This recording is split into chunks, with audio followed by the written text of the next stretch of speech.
One must have enough chaos within himself to give birth to a dancing star. This quote, beyond serving as the inspiration for the name of my YouTube channel, is essentially what I seek to do in my life. See, I have been inspired. From a young age, I've sought to engage in this task of sublimation. I want to actualize a form of beauty and a higher form of activity than you usually see in the world. What do I really mean by that? Of course, there are people that deride modern art, the modern sensibility, modern politics, this sort of thing, and seek to return to a more beautiful age, a more beautiful time. Maybe they look to the Romantic era, Faustian Europe, this kind of thing. And while I think there's some truth to that, really, the process of sublimation for me has always been an existential task, in the sense that I thought that I am capable of a very high form of beauty and aesthetics within myself. The Greeks had this idea of eudaimonia, which, if you're familiar with philosophy, I'm sure you're familiar with. The idea of essentially living a pleasant life. Epicurus had a similar idea, I think, which is probably similar to, in some respect, to what I would view a happy life to be. And the Buddhists talk about it in some respect as well, that a life free of suffering is possible, though, of course, their methods are entirely different. But in the quest of my life, I saw that it was possible to live a happy life. And perhaps one could say that this transcendent idea of happiness, this metaphysical idea of happiness, of seeing myself in some kind of higher being, my future self, as living within this dream almost of a happy life, that it is indicative of perhaps a higher level of rumination or some kind of excess of thought within myself. And yeah, perhaps that's true, but I see within myself the determination that in the past, like ancient Rome perhaps, that could overthrow dynasties, that could not reshape the world per se in a political sense, because were I to think that, I would just, try and become some kind of political figure, but herald the coming of new values simply by my own existence. Like how Nietzsche describes Napoleon as a cataclysmic force of sorts, something like this. And in that respect, my thought, again, comes back to Nietzsche, where within Nietzsche I see someone who also sought this higher form of sublimation as a metaphysical ideal, but not the metaphysical ideal of the Greeks and, Plato and Aristotle in particular come to mind when we talk about metaphysics and stuff like concrete universals and all this. Not so much that, but perhaps beauty as something that's always one step further. Like Sisyphus. I love bringing up the myth of Sisyphus. But like Sisyphus, rolling the boulder up the hill, that he's never quite there. Yet, of course, Camus talks about finding meaning in the task itself, which of course is analogous for the world, but that beauty is, in this sense, fleeting, it's imminent, but it's something that we always chase. And the greater analogy is perhaps the happy life is much the same. And so Nietzsche spent the entirety of his life, perhaps one could say, in the pursuit of the sublimated ideal of his own life in a kind of contradictory sense, perhaps. But yet, contradictory though it may be, it carried a deep sense of meaning and joy within it. Many read Nietzsche and would think to themselves that this man must have been incredibly lonely and sad and miserable. And I'm sure he felt those emotions, as all are wont to do.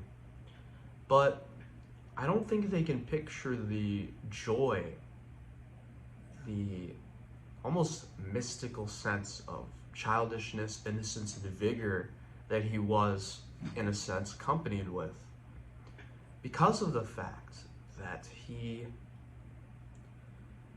learned to love life through the historical, through looking at the Romans and the Greeks and this beautiful idea of master morality and carpe diem, living life as one ought to, etc. Through the unhistorical, through taking life as it is, especially being in the beautiful mountains of Tyrol, and through the super historical, through arts, through music, elevating the soul in a truly sublimated sense, that one could say.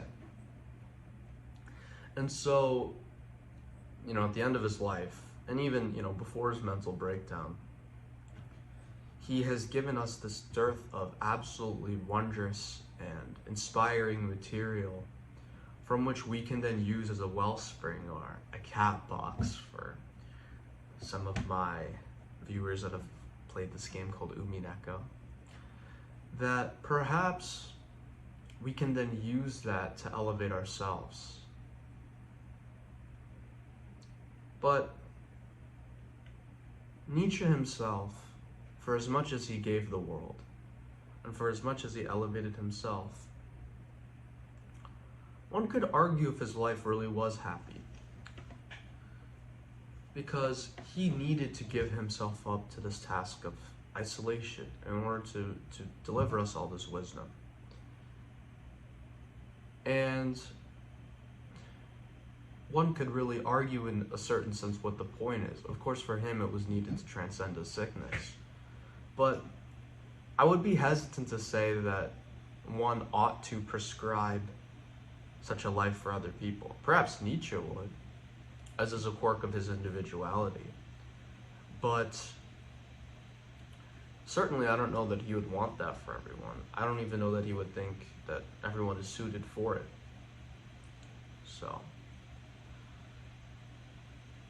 which brings me back to the ultimate topic of this video. I'm trying to keep it brief because it is 5 in the morning and I want to get some sleep.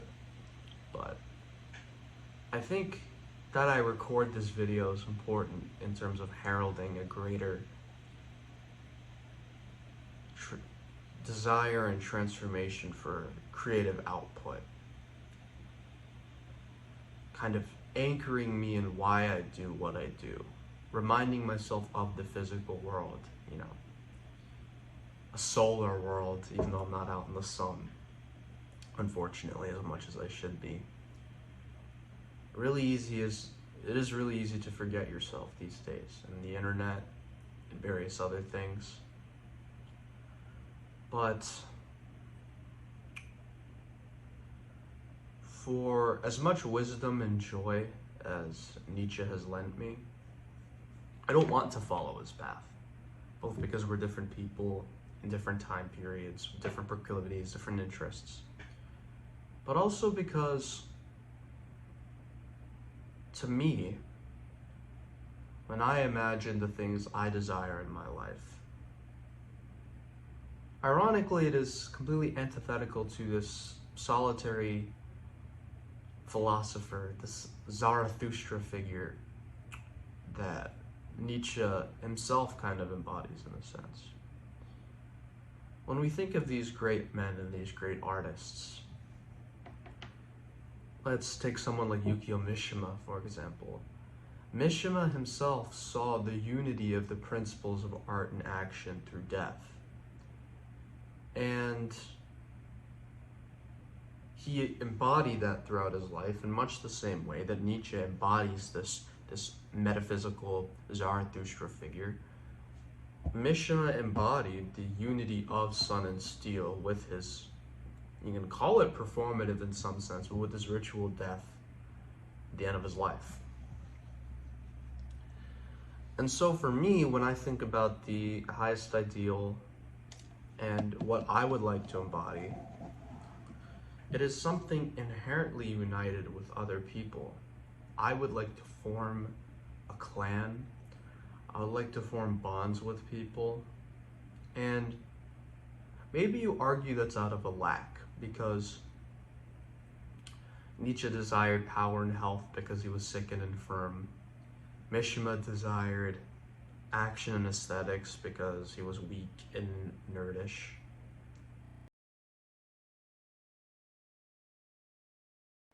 My camera died right there, apologies. But as I was saying earlier, I mean, surely one could say then that maybe have such a view out of a lack because I perceive that I've lived under a high level of isolation for much of my life. And I think perhaps that probably is true on some level. But I don't think human motivations are reducible purely towards us wanting what we don't have. Both because in a romantic sense, I think that's kind of unfulfilling, but also on a philosophical level, because I think that's simply not the case. There are plenty of things I don't have that I don't want. Like,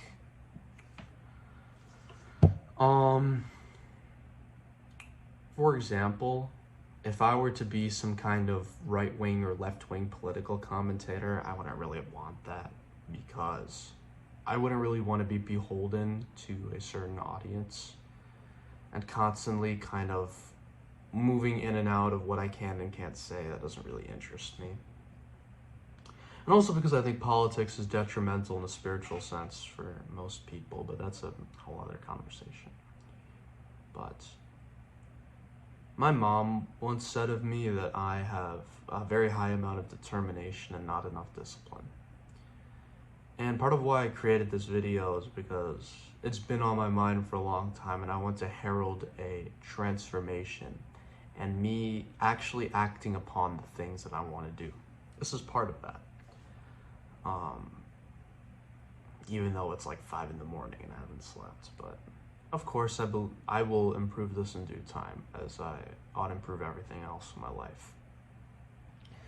I think the main topic though, and the thing I want to get at is this. Even if this channel doesn't get as many viewers as others do, because it's not highly edited, I am just speaking off the cuff. And perhaps the way I speak is alienating in some sense, because most people aren't used to people who talk like, who aren't completely brain rotted, essentially. And to actually like read books is basically what I'm saying. But even beyond that, I mean, I'm not like trying to toot my own horn essentially, but just, you know, the way I talk and what I talk about may not be interesting to a lot of people. Maybe even I won't find anybody. I suppose it's possible, though. I will manifest something different. I believe this video will eventually be found by the people it needs to be found by, which is really what's important. But what I really want and what I really think can be beneficial is that I want to document this journey from where I am right now to that moment where I do accomplish all of my dreams. Perhaps that's accompanied by a degree of fame, and perhaps it isn't. That's not really so important to me. But in that moment, I want to see for myself all that led to it. And, you know, if I can profit off of that in some way, I'm sure I will pursue that if need be, but that's not why I'm doing this. I It's really for two reasons. I mean, one is for myself, because I think it's good to kind of put out creative output, and because I have lots to say on various topics. Even at 5:30 in the morning on no sleep and no food, I'm as cognizant and aware as I am now, right? I don't sound like a complete, driveling idiot. And it's also for people like me. It's for people who, well, I should say like me from a couple of years ago. It's for people who need a voice to tell them, to vindicate both their feelings of alienation and also to tell them that it's okay. It's okay to be alienated from politics and from, whatever thing that you're alienated from, your school community, your job, whatever it is really. As long as you attempt to sublimate yourself into something that you want. And for Nietzsche, that was this kind of existential promise, and this thing that he worked at for much of his life. And for you, it might be something different. I mean, for me, it's something different, right? I mean, being a philosopher wouldn't be the worst thing in the world, but that's not really where my life seems to be going right now. And I don't know that that's where I'd want it to be. Although I would like to be an author eventually. But I think, given all this, that I can encourage people that it's possible to pursue this kind of Faustian desire for striving, for experience, beyond organized religions, beyond political, organizations, and really staying true to yourself and attempting to build a life beyond that. Because modernity has, in a certain sense, dispossessed us, and I kind of get to this with my channel bio, but that we live in a time where, you can't be a YouTuber because all the popular YouTubers, like for example in gaming, you can't be a gaming YouTuber because you missed the wave. You should have become one 10 years ago to gain any attention. It's impossible to grow from scratch. And getting jobs are harder because things are more competitive now. And you're expected to have 3 internships and, whatever.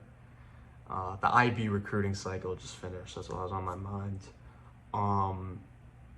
And, even when it comes to things like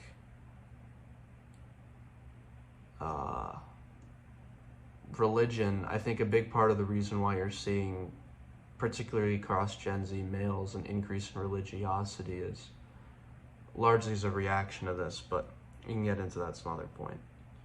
The point is, I want to tell people like me that it's never too late to give up, but not in this way that you always hear where it's like, oh, it's better to try and fail than, whatever. That's not what I'm talking about.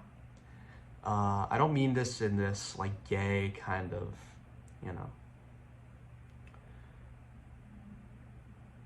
pat yourself on the back, just do what you can kind of thing. But I mean it in a higher sense. I want to challenge the people who watch this with me as they watch my transformation to see that perhaps even in the modern age, that things like determination and, the internal strengths and characters particular to one's spirit, that they can still be rewarded and the fruits of their effort realized. We may say in the past you had emperors like Majorian, and the founder of the Ming Dynasty, for example, started a peasant, and through talent and through opportunities eventually became, the strongest emperor in all of China. But that things like that are still possible. Because I haven't seen, for me, the person who would inspire that in myself. I haven't seen the person who's living the life I'm living. I mean, the closest is probably PewDiePie. But do I really want to be a gaming YouTuber? Not really. I want to do more for people, I want to do more for society, and I want to do something more enriching for myself. I don't think that's like very sublimating or demanding to be some kind of gaming you. Not that I'm being reductive, of course, but that's not what I want. And so I am to be that figure for you, for the person watching. And even if that person is just me, that it can serve as a reminder, because, you know, these videos are in a sense eternal, that it can serve as a reminder then for you to never forget why you're doing this and where it leads. Because at the end of the day, even for Nietzsche, there was this need for recognition. And so my quest then is not only to find people who appreciate what I say and, you know, who I can form bonds with, but really it's to avoid Nietzsche's fate. Because Nietzsche essentially left a dearth of unrealized gains, right? Like, people touched and affected by his philosophy came long after his life that he never saw. And were I to try to enact a change, which isn't really my intention, I don't intend to be some kind of cult leader or something. But in the same way, I don't think Nietzsche was either. I think his books were really just him having a desire to express himself, and that collides with the desire for validation, which is kind of what I'm doing right now. But that finds its culmination in our time. Because I'll tell you this, to end everything, I believe that perhaps it's impossible in the modern day to become like the Roman Empire, the Roman emperor, right? To become the Augustus, to become the Caesar, or really it's pronounced Kaiser, whole other story. But perhaps that is impossible. But that I can still find and attain a life that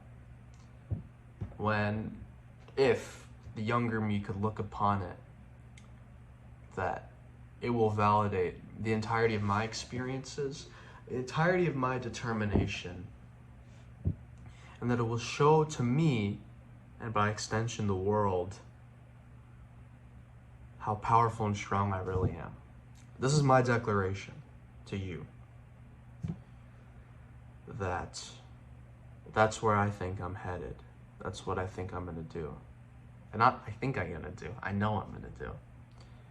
So, you know, accompany me on this journey. It'll be cool. And I'll leave you with this.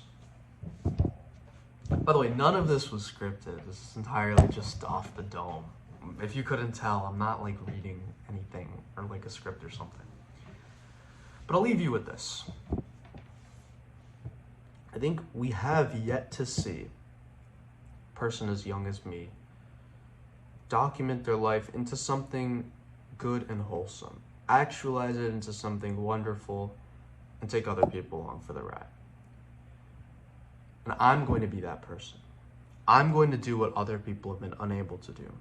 I'm going to find a fulfilling life, given the dearth of philosophy, given the dearth of isolation that I've internalized. I'm going to achieve my goals. I'm going to become a bodybuilder. I'm going to travel. I'm going to learn Japanese. And I'm going to do all these things because, first and foremost, I've made this commitment to myself. That I'm going to live happily, and I'm going to believe in the me that believes in myself. And I think as long as I have that, I'll never fail, and I will continue achieving everything I put my mind to. And it's for that reason, to tie it back to the topic of the video, that I'm not going to end up alone, unrecognized, and spiritually defeated like Nietzsche was. As much as I admire the guy, I'm going to be different. I'm going to be better.